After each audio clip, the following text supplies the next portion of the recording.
Yes बच्चों, आप सबका एक बार फिर स्वागत है। We are doing chemical properties of alkyl halides.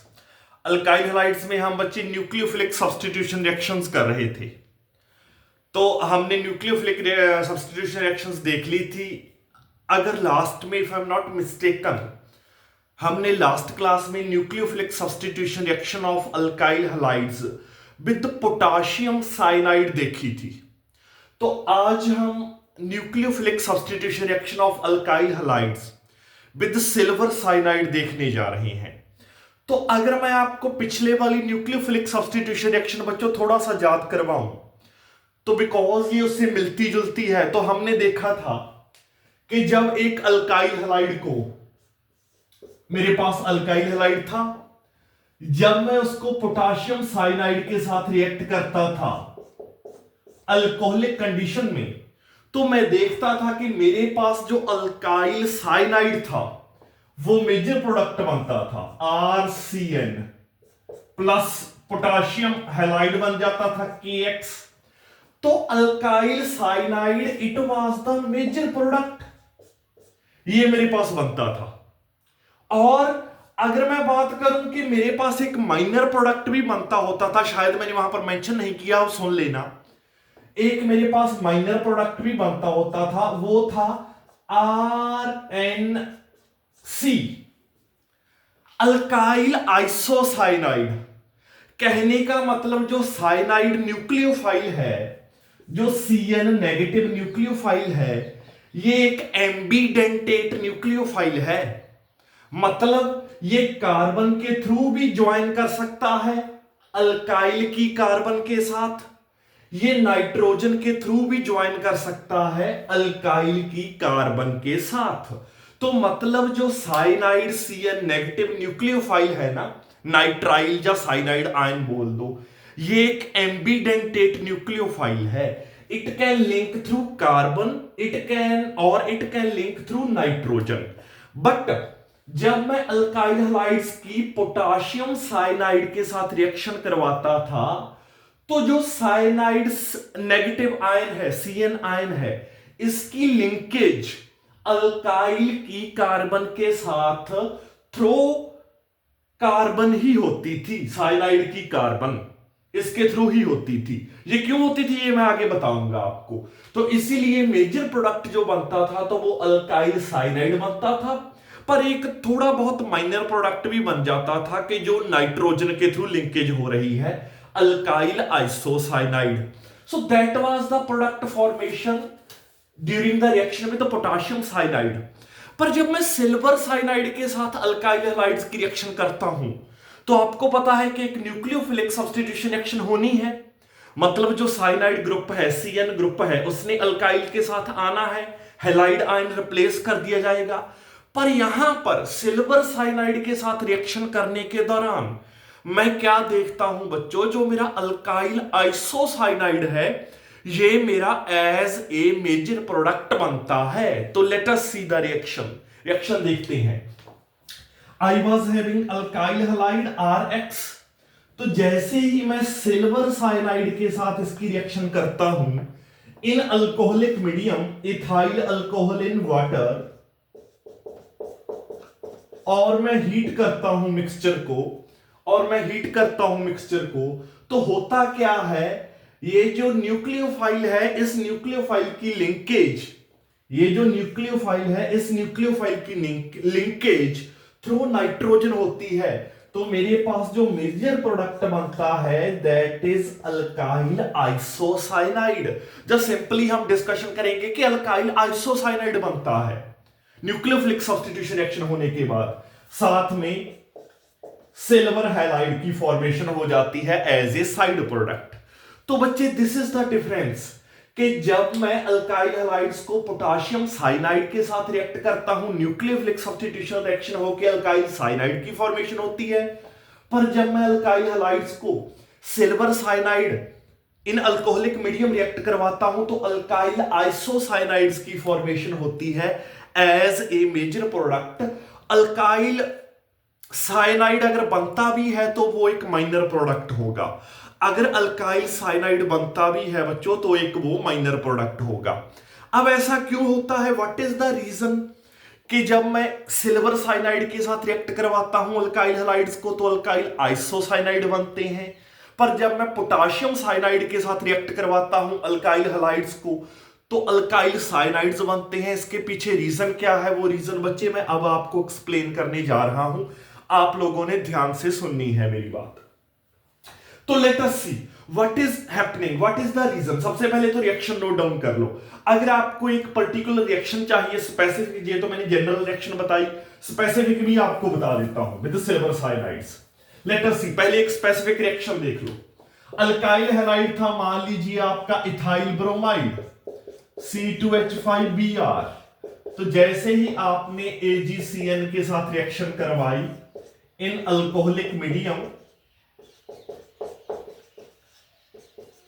तो और हीट किया तो हम देखते हैं आपके पास C2H5NC, मतलब इथाइल आइसोसाइनाइड की फॉर्मेशन हुई। इथाइल ब्रोमाइड से इथाइल आइसोसाइनाइड की फॉर्मेशन हुई। It was not ethyl cyanide, it was ethyl isocyanide की फॉर्मेशन हुई है। साथ में AgBr सिल्वर ब्रोमाइड की फॉर्मेशन हो गई है। तो ऐसा क्यों हो रहा है, why there is the formation of ethyl और alkyl isocyanides on reaction with silver cyanide. Let us see what is the reason for this. बच्चे आपको पता है, आप मेटल्स की रिएक्टिविटी सीरीज जानते हो, potassium, sodium, calcium, magnesium, aluminium, zinc, iron, lead, then there is hydrogen, copper, mercury, silver, gold and platinum. तो potassium is the most electropositive metal in the activity series, तो सबसे ज्यादा reactivity है।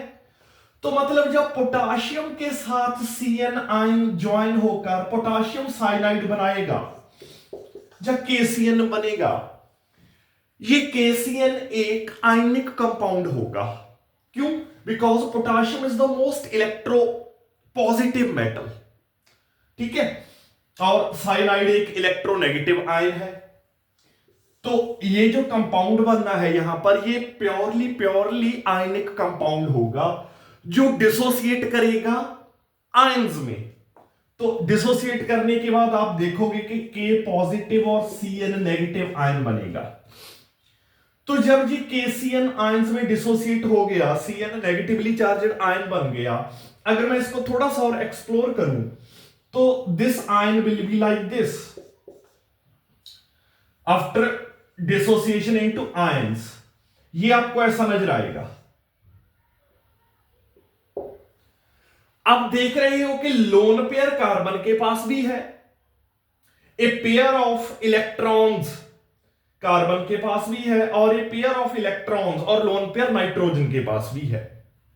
तो जब potassium cyanide से cyanide ion बना तो यहां पर कार्बन के पास भी अटैक करने की पॉसिबिलिटी है। ये जो न्यूक्लियोफाइल बना CN नेगेटिव, इस न्यूक्लियोफाइल में कार्बन के पास भी अटैक करने की पॉसिबिलिटी है। इस न्यूक्लियोफाइल में नाइट्रोजन के पास भी अटैक करने की पॉसिबिलिटी है, बिकॉज ये एक एम्बीडेंटेट न्यूक्लियोफाइल है। तो कार्बन के थ्रू भी अटैक हो सकता है, नाइट्रोजन के थ्रू भी अटैक हो सकता है। पर कार्बन के थ्रू अटैक क्यों पॉसिबल हुआ, जब क्यों प्रेफर किया गया, why it was preferred, because carbon ने अल्काइल की कार्बन पर अटैक करना है, जो एक पॉजिटिवली चार्जड, जो एक आप उसको बोल दो कि एक कार्बोकैटायन है, जो पॉजिटिवली चार्जड कार्बन है। तो कार्बन कार्बन के बीच में जो बॉन्ड बनेगा that will be more strong rather than के नाइट्रोजन अटैक करती और कार्बन नाइट्रोजन के बीच में बॉन्ड बनता। तो कार्बन कार्बन के बीच में, बिकॉज सेम साइज है, सेम इलेक्ट्रोनेगेटिविटी है, तो कार्बन कार्बन के बीच में बॉन्ड बनने वाला जो बॉन्ड है that will be more stronger. तो कहने का मतलब पोटाशियम साइनाइड से जब साइनाइड CN नेगेटिव न्यूक्लियोफाइल बना तो एम्बीडेंटेट न्यूक्लियोफाइल था, कार्बन के पास भी पेयर ऑफ इलेक्ट्रॉन्स था, नाइट्रोजन के पास भी लोन पेयर था, अटैक दोनों से हो सकता था, पर कार्बन के थ्रू प्रेफर किया गया बिकॉज कार्बन कार्बन के बीच में जो बॉन्ड बनेगा that will be more stable.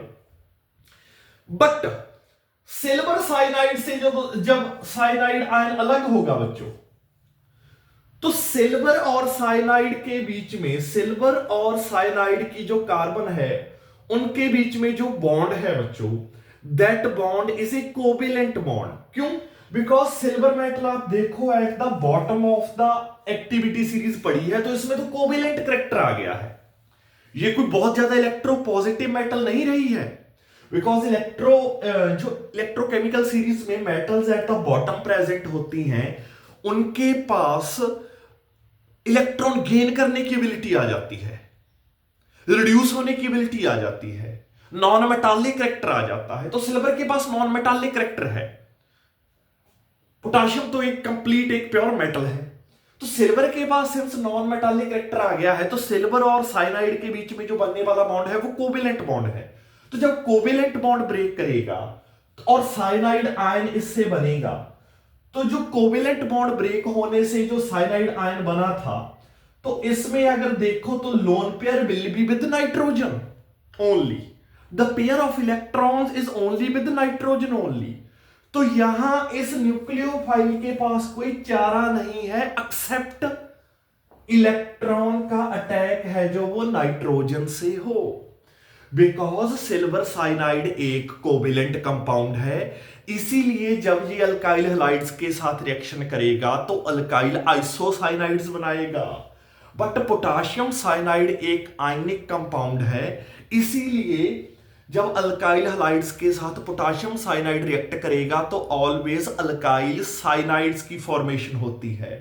तो यहां पर अटैक सिल्वर साइनाइड, जब आपका न्यूक्लियोफाइल यहां से निकालना है आपने सिल्वर साइनाइड से, तो अटैक फ्रॉम नाइट्रोजन पॉसिबल है, बिकॉज सिल्वर और कार्बन के बीच में यहां कोवेलेंट बॉन्ड है।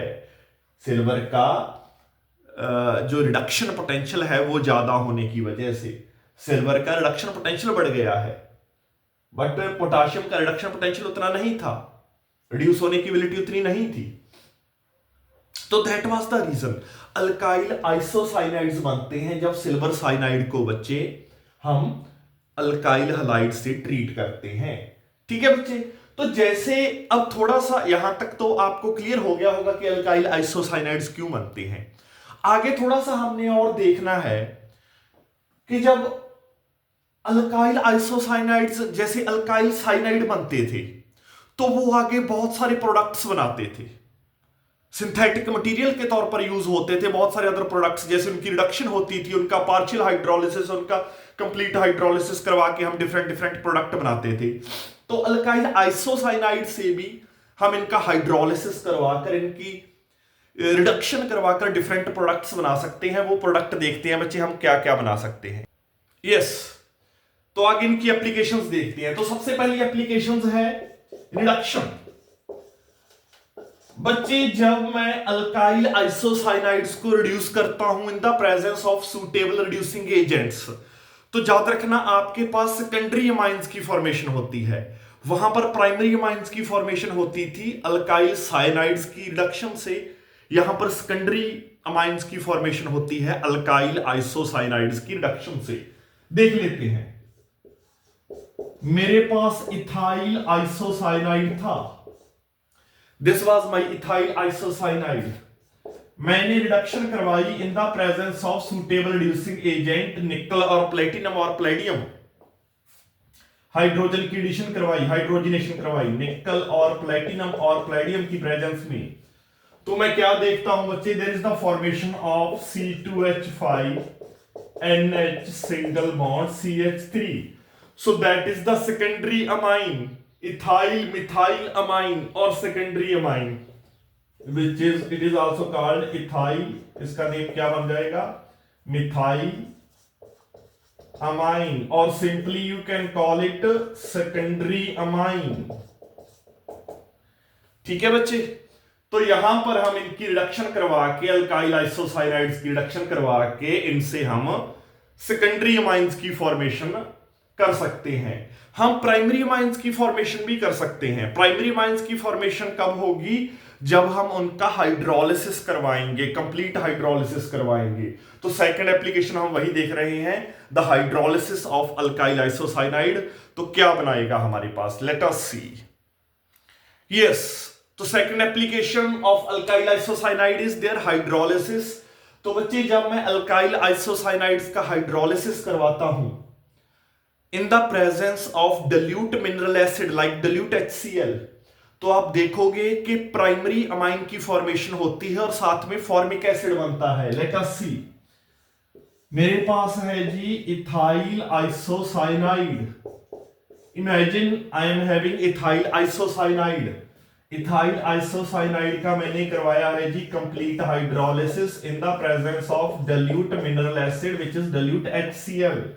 तो मैं क्या देखता हूं, C2H5NH2 that is the primary amine. Ethyl amine की फॉर्मेशन हुई है, प्राइमरी अमाइन की फॉर्मेशन हो गई है, साथ में HCOOH फॉर्मिक एसिड की प्रेजेंस हो गई है, तो फॉर्मेशन हो गई है। ठीक है बच्चे, तो यहां पर हमने दोनों टाइप की रिएक्शंस, न्यूक्लियोफिलिक सब्स्टिट्यूशन रिएक्शन पढ़ ली हैं।